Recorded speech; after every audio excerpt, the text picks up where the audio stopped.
Félix Tango a voyagé. Voyagé na yo za bango na yo laisse sa famille na yo. Ozo voyagé. Voyagé posili sa ba pays nyonso. O mona ba pays nyonso ya ba mindele na ba mikuse na ba tofeki ya miloi na ba ndundu. O silisi déjà. Tant tout tout le monde somban. Vous chedi sa mandat ba 5 ans. Maluka une constitution ezolo ba article 70. Na kama tout peuple tout benga madwa. Tout benga. Ndanga na zo la nzala. Na uchi kuna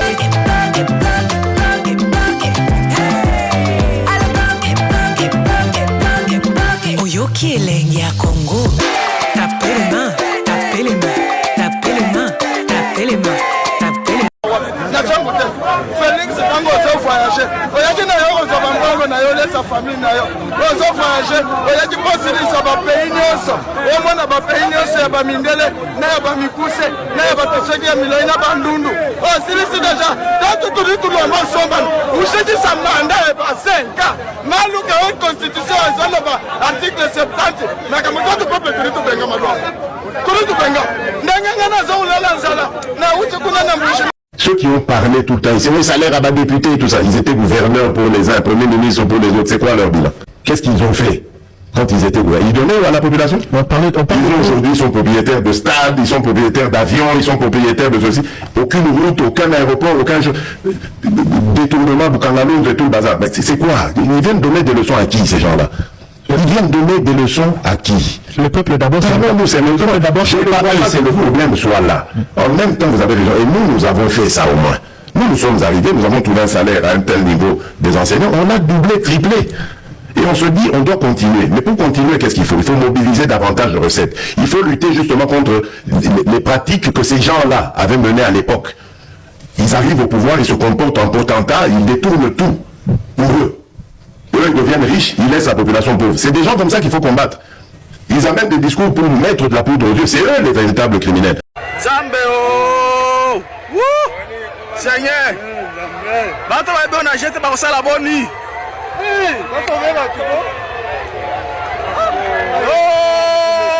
Oh! Seigneur! Wow! Wow! Wow! Wow! Wow! Wow! Wow! Banagere balanda bango. Lobi pelo kaka bo place. Lobi peso balaki? Lobi pelo boye kaka ba défendre l'autre bato kaka.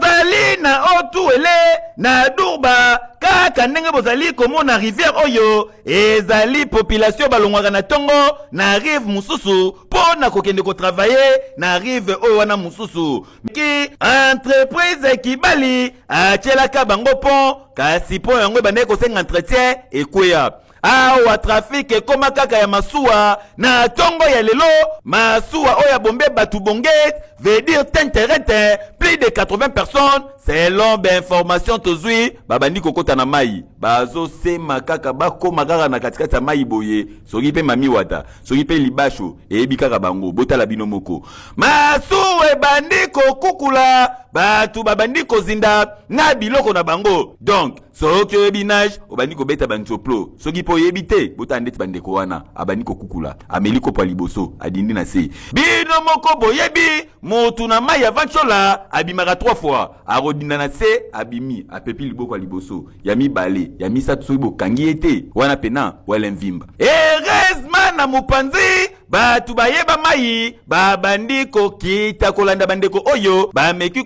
sauver quelques personnes. Sur les 80 personnes, bazalaki na kati ya mbotu, ba retrouver kaka 65, banda 7h drame o eselemaki, tiko koma 15h, ba tu misusu wana, sikoyo nanu ba retrouver bango te.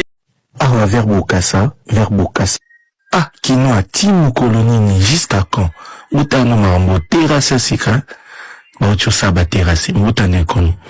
Ah, on va kina tous avons bangulu vraiment, nous sommes vraiment des ngoulou, c'est que je peux dire. Dans la oh, il t'écoute que le chef de l'État Babungisa. Bah, si peu en plus que ça, la prince nous tenons, bah, si à ta prince mais bota non des commis déjà. Ça. Bota non prince commis, bota avant abino. Est-ce que c'est vraiment conscient? Bota non membre des commis. Ah. Comment gâtez-vous? C'est quand même bien. Magama bondo bamba junior ya ka le beau bête na ni vous bête après ça. Bonjour chers tous. Vous savez, c'est vrai qu'on se disait tout le temps, c'est notre dernière vidéo à faire. Nous sommes avoués vaincus, mais je pense que cette fois-ci, nous ne sommes plus avoués vaincus, mais nous sommes vaincus. Parce qu'on faisait des cris d'alarme pour épargner ces dégâts-là, que nos parcelles ne soient pas emportées par l'érosion. Et là, je suis devant chez moi, je fume ma parcelle. Les efforts de toute une vie, 8 ans de construction, inachevés toujours, ben voilà, c'est parti à cause de l'érosion. Quand nous faisons les cris d'alarme, certes, on faisait pour nos maisons. Oui, on faisait pour nos maisons, certes, mais c'est aussi pour des pylônes. Depuis le mois de juin, je faisais savoir que si l'État n'intervient pas, on ne va pas arriver au mois de décembre. Ces pylônes-là vont partir. Ce n'est pas un secret. Là, nous sommes en novembre, je pense que c'est peut-être la deuxième grande pluie. Voilà ce que l'érosion a causé. L'érosion a tout arraché la venue des pylônes, champ des pylônes. Je pense que cette fois-ci, s'il y a un souci au niveau du pylône là-bas, le mois ne pourra pas passer. Donc, parce que la voie est coupée, ça reste que rien, question de temps juste. Je pense avant la fin du mois de décembre, là, les pylônes là vont partir. Nous, dans mon jargon, on dit souvent Kambili Kalimpali. Donc, cela veut dire la souffrance donne la force. On s'inquiétait pour ne pas qu'on perde nos maisons, mais là, nous avons perdu nos maisons. On a accepté la réalité. Mais cette fois-ci, là, je pense que c'est aussi la dernière vidéo. C'est pas que je pense, c'est la dernière vidéo parce que je quitte déjà ce matin-là. Je vais me déménager, j'aurai plus le temps de venir faire des vidéos ici. Mais je pense que l'État congolais, s'ils ne se saisissent pas de cette affaire-là, de cette érosion-là, ils ne prennent pas la solution pour cette érosion-là, on finira par le mois de décembre. Les pylônes là vont partir. Et s'en suivra d'autres. Ça ne va pas s'arrêter là. Ça va vite là. En une seule pluie, ça gagnait, je crois, peut-être. Chez moi, c'est une parcelle et demie, donc ça gagnait, je crois, peut-être 30 mètres. Une pluie, 30 mètres. Donc, deuxième pluie, 60 mètres. Là-bas, je pense pas que c'est même pas 300 mètres, hein, le pylône qui est là-bas. Hein? C'est même pas 300 mètres. Donc, au moins 4 pluies, ça va arriver là-bas. Je pense que tout l'État congolais va me donner raison des vidéos que je faisais pour sonner le cri d'alarme afin que les autorités soient informées. Ceux qui ont parlé tout le temps, ici, oui, salaire à bas député et tout ça, ils étaient gouverneurs pour les uns, premiers ministres pour les autres. C'est quoi leur bilan? Qu'est-ce qu'ils ont fait quand ils étaient gouverneurs? Ils donnaient à la population? Ils aujourd'hui sont propriétaires de stades, ils sont propriétaires d'avions, ils sont propriétaires de ceci. Aucune route, aucun aéroport, aucun détournement, vous canalisez tout le bazar. Mais c'est quoi? Ils viennent donner des leçons à qui, ces gens-là? Ils viennent donner des leçons à qui? Le peuple d'abord. Nous, c'est le peuple d'abord. Je ne sais pas si le problème soit là. En même temps, vous avez raison. Et nous avons fait ça au moins. Nous sommes arrivés, nous avons trouvé un salaire à un tel niveau des enseignants. On a doublé, triplé. Et on se dit, on doit continuer. Mais pour continuer, qu'est-ce qu'il faut? Il faut mobiliser davantage de recettes. Il faut lutter justement contre les pratiques que ces gens-là avaient menées à l'époque. Ils arrivent au pouvoir, ils se comportent en potentat, ils détournent tout pour eux. Ils deviennent riches, ils laissent la population pauvre. C'est des gens comme ça qu'il faut combattre. Ils amènent des discours pour mettre de la poudre aux yeux. C'est eux les véritables criminels. J'ai changé de vie, je n'ai pas changé de cœur. Mon âme et ma raison se sont mis d'accord. Dans mon pardon. Mboka Nino. Oh, comme il y a la deuxième fois. Bosunga Bisso. Gouverneur, vive Kinshasa. Oh, comme il y a la deuxième fois.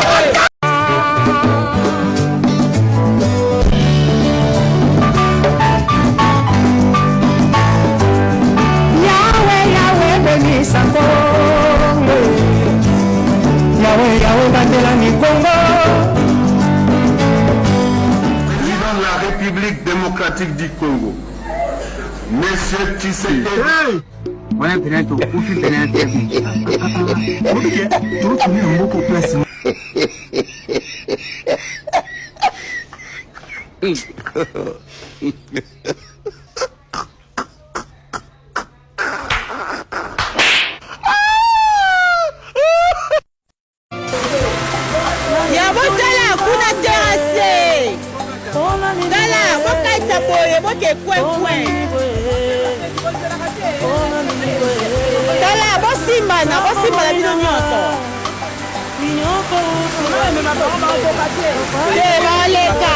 Tala,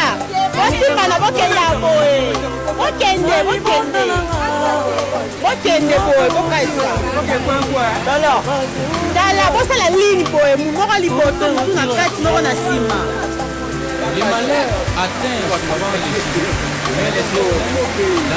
tala bolanda papa bosala ligne bongo te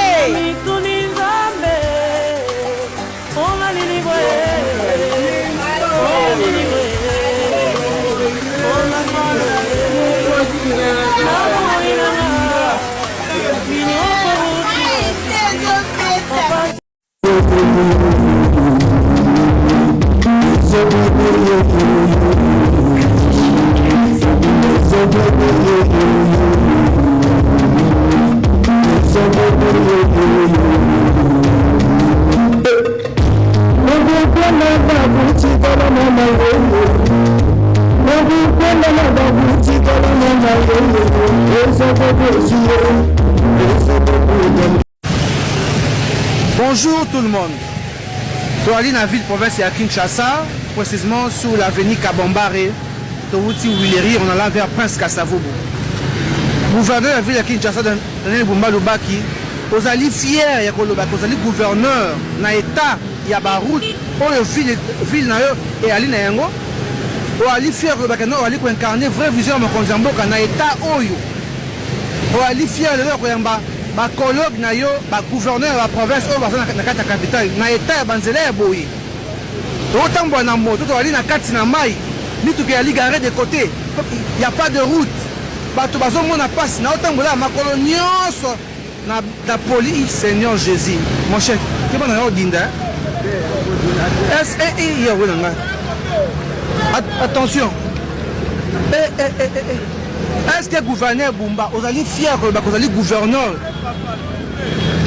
Il y a maman, il y a capitale, oh, mon cher, ça pas tout nion, c'est baby ngaï, mon cher. Oh, ça.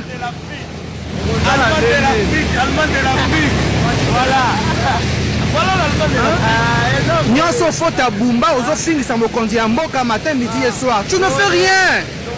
Tu ne fais rien. Et puis, ma député provincial, il faut Tarabino, pourquoi? Aux autres filles, ça me conduit à Moka. Pas d'émotion, pas d'interprétation pour la Bumba. Vous faites en tout cas la honte. Vous faites vraiment la honte. Vous faites vraiment la honte. Vous faites vraiment la honte. Comment Mboka Nanga, on a mon avis, na senga koya Congolais te. Na kacha Congo na koma mal à l'aise on dirait mtakota kasho. Maman, na ba no poleli. Difficulté à vie. Na biloko l'état ko pesa biso.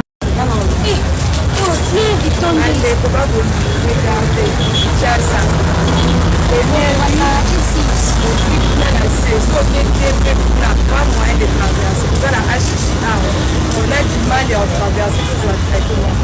Donc, on a la pratique.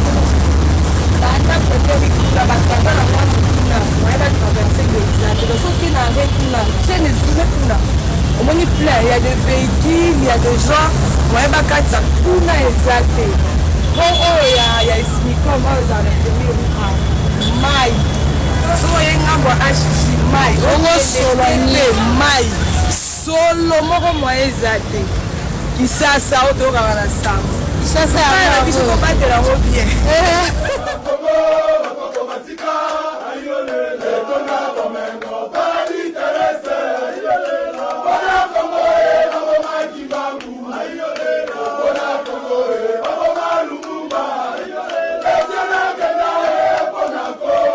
Mboka nini oyo? Ouais, comme il y a deuxième fois. Sunga biso. Gouverneur, vive Kinshasa. Ouais, comme il y a deuxième fois.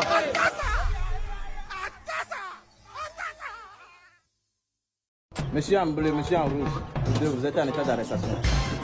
Je défends la loi.